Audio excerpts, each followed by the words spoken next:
शुरुआत हुई है, मैं अपनी तरफ से, अपनी संस्था की तरफ से आप सबों को ढेर सारी शुभकामनाएं। कि नया साल आप लोगों को नई ज़िंदगी दे, आप नई अच्छी शुरुआत करें। आज लोहड़ी भी है, शायद आप सबको लोहड़ी की भी ढेर सारी शुभकामनाएं, मकर संक्रांति की भी ढेर सारी शुभकामनाएं। और एज ए योगा इंस्ट्रक्टर मैं आपसे एक बार रिक्वेस्ट करूंगा कि ये माइंड में फिट कर लें कि ये योगा की क्लास है, तो क्या हम अपने आप को फिट कर सकते हैं? तो उसके लिए आप अपने बैठने का पोस्चर ठीक कर लें, शायद अच्छा लगेगा। ये जैसे ही हम पोस्चर ठीक करते हैं हमारे चेहरे पे मुस्कुराहट आ जाती है, आती है ना, और टेढ़े मेढ़े बैठते हैं मुस्कुराहट खत्म हो जाती है। तो जैसा कि सर ने बताया, नियर अबाउट 20 to 23 ईयर्स से मैं दिल्ली में as a yoga instructor, yoga consultant, 1 year AIIMS, 1 year metro hospital और में योगा लाइफस्टाइल क्लिनिक चलता है डिपार्टमेंट के अंदर। जो senior cardiologist Padmashri awards doctor S C Manchanda, आपने नाम सुना होगा, उनके अंतर्गत हम ये काम करते हैं। उनके साथ एम्स में जब वो थे तब से उनके साथ में मिलकर ही काम कर रहा हूँ। सबके मन में ये ख्वाहिश होगी कि योगा क्या है, हम योगा क्यों करें और कैसे करें। होता है ना, कितने लोगों से हम पूछते हैं कि आप योगा करते हैं, तो नहीं मैं बीमार थोड़ी हूँ कि योगा करूँ, बस ये सब बात है। या मैं मोटा थोड़ी हूँ कि योगा करूँ। परसेंटेज लोगों के दिमाग में ये बैठा हुआ है कि मोटे व्यक्ति ही योगा करेंगे या जो बीमार है वही योगा करेंगे। लेकिन ये वास्तव में योग उनके लिए बना जो बिल्कुल फिट हैं, ताकि आगे भी फिट रहें। योग करने से अभी मुझे याद आ रहा है, भगवान श्री कृष्ण ने गीता में कहा हुआ है कि सिद्ध सिद्धियों शमो भूत्वा समत्वम योग उच्यते। दुख सुख, लाभ हानि, दिन रात, अच्छा बुरा, यानी कि किसी भी परिस्थिति में हम अपने आप को सम रखें, यही योग है। हम बैलेंस में रखें अपने आप को। किसी की बात अच्छी लगती है तब भी, नहीं अच्छी लगती है तब भी हम बैलेंस में रखें। और ये जो चीज़ सिखाए हमें अपने आप को बैलेंस में रखने के लिए, जो चीज़ हमें सिखाए उसी का नाम तो योग है। योग से ही हम अपने आप को बैलेंस में कर सकते हैं। तो समय की तरफ जो मुझे मिला हुआ है, इसके अंतर्गत हम चाहूँगा कि आप सबको थोड़ी थोड़ी चीज़ बताएं। सबसे पहले इसमें हम आप पूछेंगे, आप कितने लोग योगा करते हैं?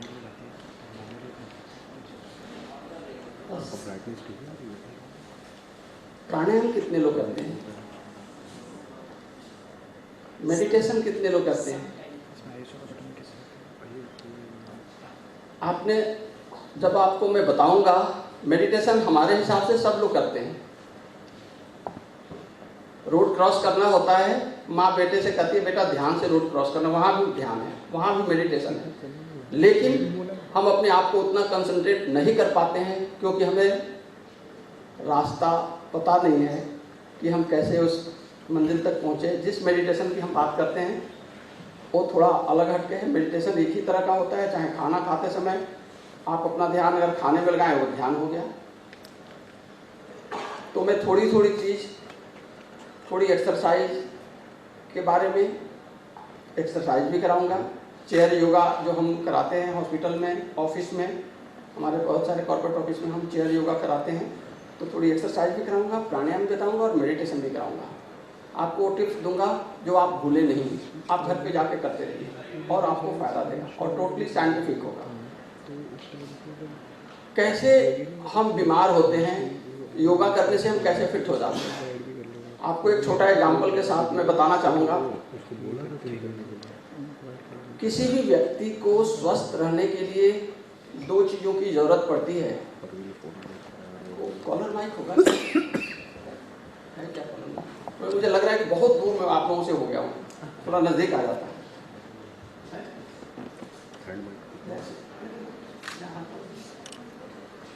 ग्लूकोज फर्स्ट, और दूसरा बच्चे हैं पढ़ते हैं ऑक्सीजन।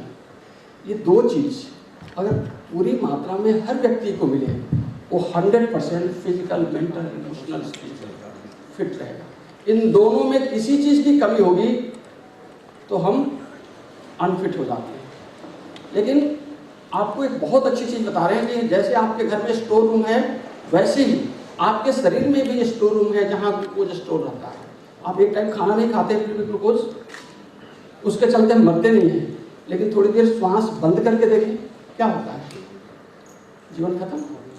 तो हम जो श्वास लेते हैं उस श्वास के माध्यम से हमारे अंदर जो चीज़ ऑक्सीजन जाता है, जितना % ऑक्सीजन, यानी जितना हम श्वास लेते हैं उतना ऑक्सीजन नहीं होता, उसमें 12% समथिंग जहाँ जिस तरह का वातावरण है उस हिसाब से ऑक्सीजन मिलता है, उतना ही वो ग्लूकोज को एक्सेप्ट करता है।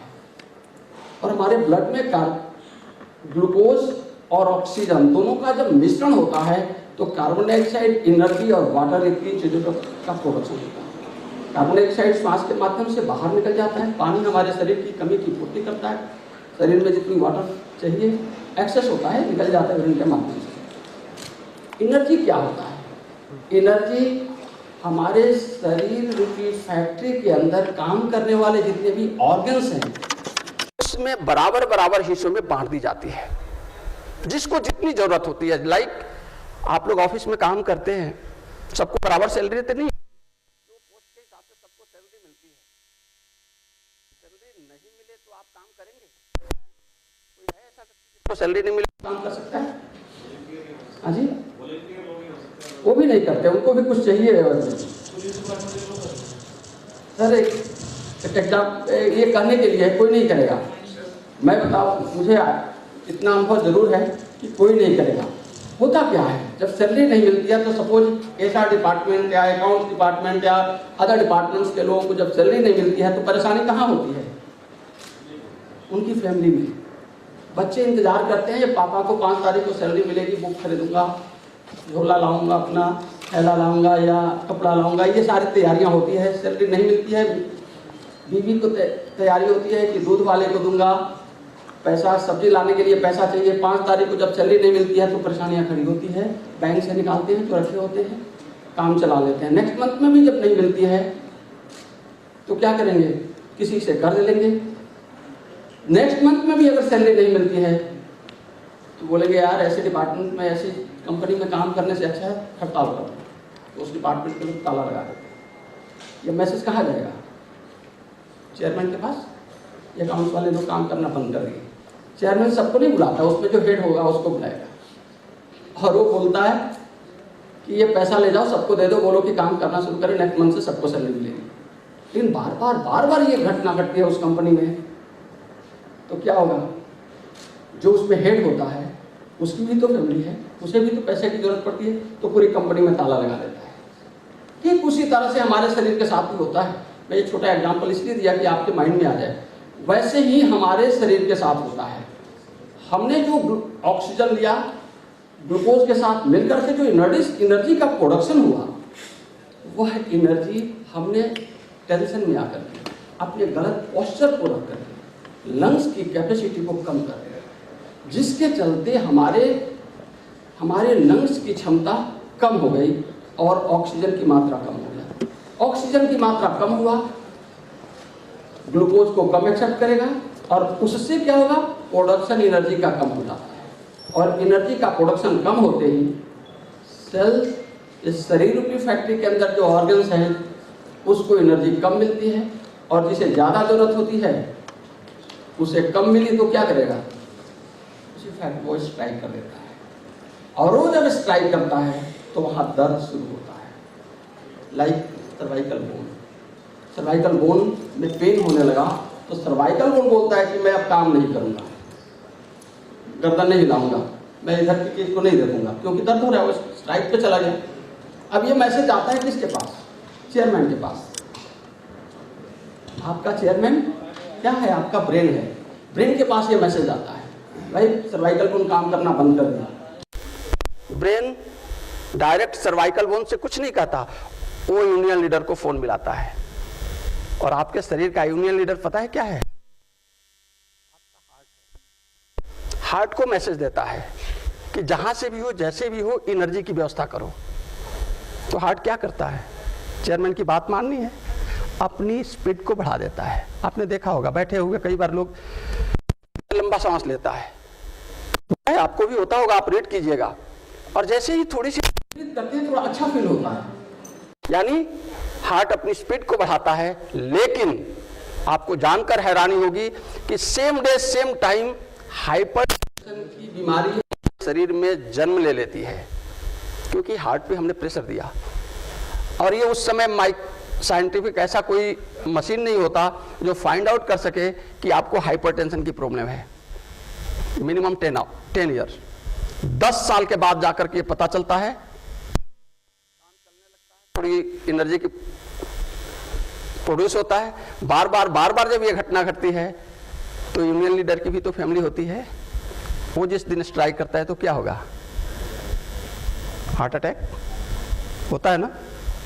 तो हमारे कहने का मतलब कि आप अपने ऑक्सीजन लेवल को ठीक कर लें तो सारी प्रॉब्लम्स खत्म हो जाएंगे। तो उसे ठीक करने के लिए आपके शरीर में 3 ऐसा पार्ट है जिसको ठीक करना सबसे जरूरी है एक्सरसाइज के थ्रू। वो क्या है? Ribs muscles. आपका ये 12 रिब्स है। रिब्स मसल जब स्टिफ होता है तो लंग्स की कैपेसिटी कम हो जाती है। दूसरा कॉलरबोन मसल्स, ये कॉलरबोन है, ये जब मसल्स स्टिफ होते हैं तो लंग्स की कैपेसिटी कम हो जाती है। और तीसरा डायफ्राम। ये मैं हॉस्पिटल में हूं तो इसलिए साइंटिफिक इन चीजों को बता रहा हूं ताकि आपके दिमाग में बैठे कि नहीं करना चाहिए। डायफ्राम मसल जब स्टिफ होता है तो लंग्स भी नीचे से दब जाता है। तो इन तीनों को अगर आप फ्लेक्सिबल बनाएंगे तो हमें नहीं लगता है कि कोई बीमार हो सकता है। जब ये स्टिफ होता है, ये सोलर प्लेक्सस, ये जो एरिया स्टिफ होता है, तो उसे कोलेस्ट्रॉल की और शुगर की बीमारी मैं लिख के दे सकता हूं कि होना ही होना है। ये रिब्स मसल्स अगर हार्ड हो गया, ये कॉलरबोन मसल्स हार्ड हो गया तो उसे ब्रीदिंग प्रॉब्लम होनी ही होनी है। वो भी दिल्ली वालों को तो और होगा।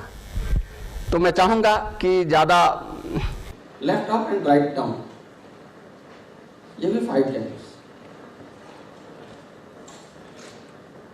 रिलैक्स।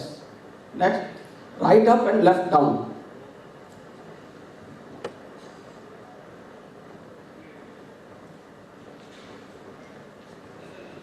रिलैक्स। और एक बार क्लॉकवाइज गोल सर्कल बनाइए आंखों से, और एक बार उल्टा।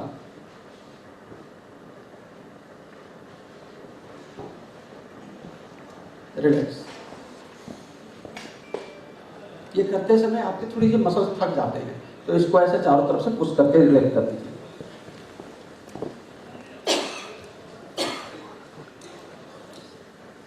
रिलैक्स। ये आई मसल्स के लिए है। अब हम इसके बाद अपने अंगूठा और अंगूठा के बाद की उंगली जो है ऐसे बनाएं, कान के ऊपर वाले हिस्से को पकड़ें, लगे कुछ कर रहे हैं, और ऊपर की तरफ 10 बार कीजिए। 1 2 3 4 5, बस 5 टाइम्स करें। फिर सेंटर से पकड़ें और ये फील करना है अपना काम है, दूसरे का नहीं। 1 5 नीचे की तरफ से 1 2 3 4 एंड 5। अंगूठा अंदर करके मुट्ठी बंद कीजिए, फिंगर फर्स्ट फिंगर को बाहर निकालें। कान के पीछे ये जो एरिया है इसकी मसाज करें, मसाज करें, गर्म हो जाएगा पूरी तरह से। फिर कान के आगे, नाक के साइड में। रिलैक्स। ये एक्सरसाइज अगर एवरीडे करें तो हेडेक, आई प्रॉब्लम, ईयर प्रॉब्लम, साइनस की प्रॉब्लम बिल्कुल आराम मिलता जाएगा डे बाय डे।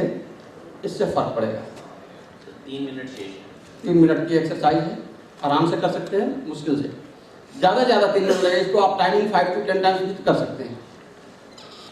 इसके बाद मैंने बोला कॉलरबोन मसल्स को कैसे ठीक करेंगे। तो कॉलरबोन मसल्स के लिए आप अपने थाई पे हाथ को रख लीजिए, थाई पे रखिए हाथ को, और ब्रीथ इन करते हुए शोल्डर ऊपर उठाएं, ब्रीथ आउट करते हुए धीरे धीरे, छोड़ना नहीं है, ऐसे धीरे धीरे नीचे लाएं। फिर breathing up, breathe out, breathe के साथ up and down. Very good. Face पे स्माइल भी होती है, कभी भी योगा करते समय स्माइलिंग फेस। रिलैक्स। अब इसको गोल घुमाए धीरे धीरे धीरे धीरे, नॉर्मल सांस, बिल्कुल आराम से। 2 times clockwise, 2 times anti clockwise. Relax. Third, 5 उंगलियों के टिप्स को मिला लें ऐसे और शोल्डर पे रखें। अक्सर शोल्डर की एक्सरसाइज कितने लोग करते हैं, करके दिखाएंगे? ये मैं बताना था, इसको अब रोक लीजिए, देख लीजिए। मैं ये एक्सरसाइज करते हैं ना, करके देखिए कहाँ मूवमेंट हो रही है। हमने क्या बोला, ये कॉलर पर मसल। अब मैं एक्सरसाइज शोल्डर की कर रहा हूँ, ये देखिए हमारा एल्बो नहीं मूव करेगा, शोल्डर को मैम तो शोल्डर की एक्सरसाइज करना, आपको पता चलेगा कि शोल्डर की हो रही है एक्सरसाइज। आप इसको मत घुमाइए। अक्सर टीवी में आपने देखा होगा, अक्सर बहुत सारे योगा इंस्ट्रक्टर ये मूव कराते हैं, ठीक है, वो खराब नहीं है, लेकिन हम जिस चीज़ के लिए साइंटिफिक बता रहे हैं, आपको फर्क लगेगा कि हाँ इसमें और उसमें क्या फर्क है, पता चलता है। ये भी 5 to 10 मतलब 5 to 10 clock and anti clock, ठीक है सर। तो ये 3 exercises for the shoulder, good for ribs muscles. अब गुड फॉर चेस्ट, यानी ribs and collar bone muscle, दोनों हाथ चेस्ट पे रखेंगे। ब्रीद इन करते हुए हाथ ओपन करें एंड ब्रीद आउट करते हुए धीरे धीरे धीरे धीरे वापस लाएं। पड़ोसी का नाक बचाना है, चेयर के बगल में एक बार ये 5 से 10 बार करना है, ब्रीथ के साथ करना है। कोई दिक्कत? दोनों हाथ के अंगूठा को लॉक करें ऐसे, हाथ लंबा रखें नीचे। ब्रीथ इन करते हुए दोनों हाथ ऊपर ले जाएं एंड फिर थोड़ा ऊपर उठाइए, हाँ, फिर ब्रीथ आउट करते हुए धीरे धीरे नीचे लाएं। एक बार और, हाँ बिल्कुल एल्बो सीधा रखें और फेस उठाइए थोड़ा सा ऊपर, या फिर वापस लाएं। रिलैक्स। इससे आपका ये रिब्स मसल्स खुलेगा। और बाकी जो हमारा ये सोलर प्लेक्सस है, डायफ्राम मसल्स है, इसके लिए 4 एक्सरसाइज मैं 5-5 बार कराऊंगा, क्योंकि टाइम कम है, तो आप सीधे बैठिए। और बहुत ही इंपॉर्टेंट है, ये आपके हर ग्लैंड को एक्टिव करता है, इससे आपका डायफ्राम मसल भी फ्लेक्सिबल होगा। सीधा बैठेंगे, सामने देखेंगे, quickly exhale by nose like kapalbhati, जैसे 5 बार सामने देखते हो, बिल्कुल स्ट्रेट देखना है, इसे नोज को बिल्कुल सीधा रखना है। Very good. रिलैक्स। सेकंड, ऊपर देखें, ये स्ट्रेच हो जाए और फिर एक्सेल करें 5 टाइम्स। ये 5 बार मैं करा रहा हूँ, आप घर पे जब करेंगे तो 50 बार करेंगे। रिलैक्स। नंबर 3, नेक को सीधा रखें, नोज को देखते हुए, अपने नोज को देखते हुए। रिलैक्स। ठीक है, अब थोड़ा बेंड हो जाइए आगे की तरफ, सामने देखिए और फिर कपालभाति।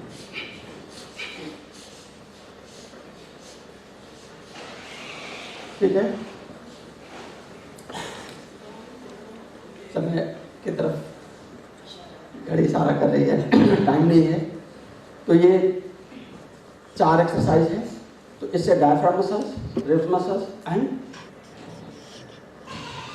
तीसरा, तो इसे आप डेली प्रैक्टिस करें, हमें नहीं लगता है, और चेयर पे बैठ के आप कर सकते हैं। प्राणायाम बस करने का तरीका बताएंगे 10 सेकंड में, कैसे करते हैं ये मैं नहीं जानता हूँ और ये पूछूंगा भी नहीं।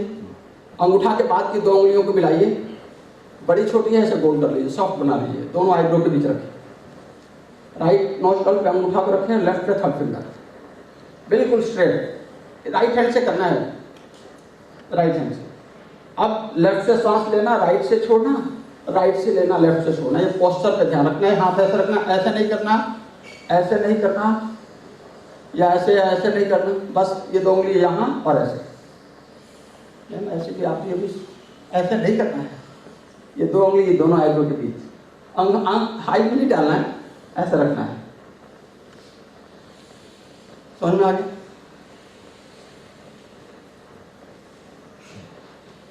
एक मिनट फिंगर्स को मिला लीजिए, ऐसे ऐसे मिला लें। ये टिप्स एक दूसरे टिप्स से मिले, ठीक है, ऐसे बोल कर जोर से नहीं लगाना है, बिल्कुल आराम से कर लिया, गोदी में रख लीजिए, 1 मिनट के लिए आंखें बंद कर लें और जहां आपके टिप्स मिले हुए हैं उस पर ध्यान दीजिए। पल्स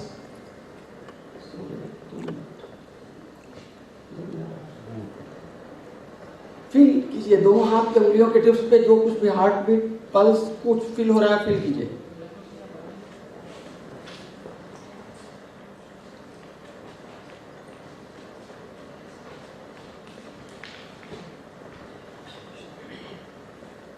टक टक की आवाज सुनाई देनी शुरू हो गई।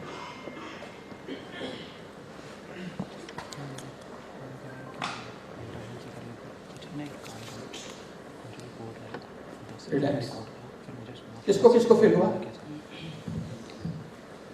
जब तक आपका ध्यान इस पे है आपका माइंड कहीं नहीं जाएगा।